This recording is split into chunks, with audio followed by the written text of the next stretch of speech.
Di sini gue akan ngomongin tentang industri yang akan seksi ke depannya di tahun 2025 sampai 2030 dan seterusnya.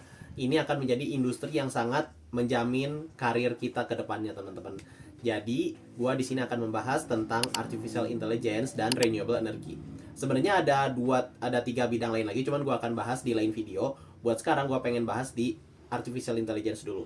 Oke, untuk artificial intelligence, bagaimana kita tahu, jadi itu adalah sistem komputer yang bisa menirukan kecerdasan manusia dalam hal misalkan analisis data, terus mengetahui jalur rute tercepat seperti Google Maps, dan juga bisa memberikan rekomendasi film yang kita suka dan biasa kita tonton seperti di Netflix dan lain sebagainya. Dalam hal ini, gue penasaran, gue punya ide, gue akan bagikan ke kalian tentang artificial intelligence ini. Jadi gue punya ide untuk membuat robot untuk orang-orang terkasih kita, untuk orang yang kita cintai yang sudah meninggal, seperti orang tua kalian ataupun ibu atau ayah kalian yang sudah meninggal dan kalian merasa sangat merindukannya, gue akan bagikan ide ini kepada kalian. Jadi kalian bisa kumpulkan video, gambar, audio, dan juga data lainnya seputar orang-orang yang kalian tinggalkan. Jadi kalian bisa buat artificial intelligence-nya, lalu masukkan data-data yang udah kalian kumpulkan itu menjadi datasetnya si artificial intelligence yang udah kita bikin ini. Sehingga nanti harapannya ke depannya adalah robot yang udah kita buat ini itu bisa menirukan behaviornya, sifat, dan lain sebagainya yang berhubungan dengan orang yang kita tinggalkan. Seperti itu. Ini menarik banget kan teman-teman, buat teman-teman yang mau mengenang gitu ya orang yang sudah tersayang yang udah meninggal. Tapi teman-teman juga harus realistis.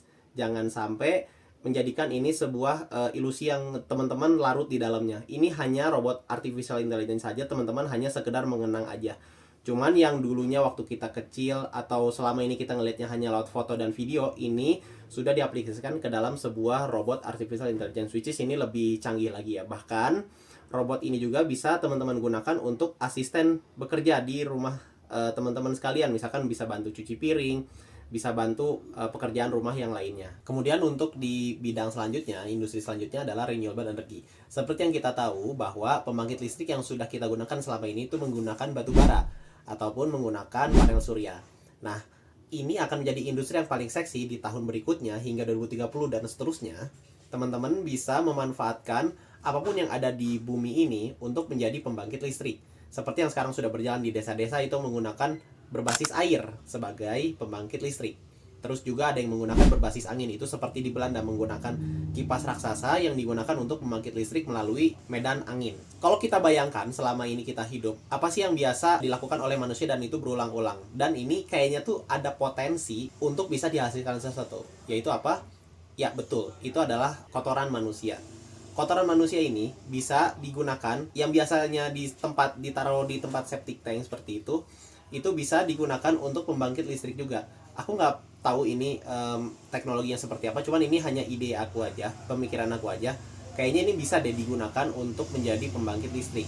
Kenapa begitu? Karena ini biasa dikeluarkan oleh manusia, bisa dihasilkan dan juga di-generate menjadi pembangkit listrik. Ini menarik banget kan teman-teman, supaya kita selalu menggunakan energi yang terbarukan, tidak harus bergantung ke batu bara, panel surya, ataupun beli ke luar negeri seperti itu, karena ini bisa menghemat budget juga. Dan yang selama ini udah berjalan juga, yang sedang di-develop itu pembangkit listrik menggunakan geothermal atau panas bumi. Kalau teman-teman mengulik penemuan ini, pembangkit listrik berbasis kotoran manusia, kayaknya akan menjadi penemuan yang sangat canggih dan akan dihargai oleh banyak negara seperti itu.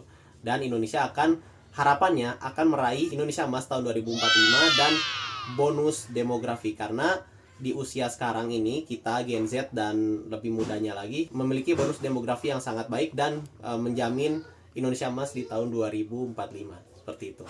Jadi itu aja ide dari gua. Untuk tiga bidang lainnya di industri yang menjamin kehidupan kita supaya berkualitas, itu gua akan bahas di lain video. Terima kasih.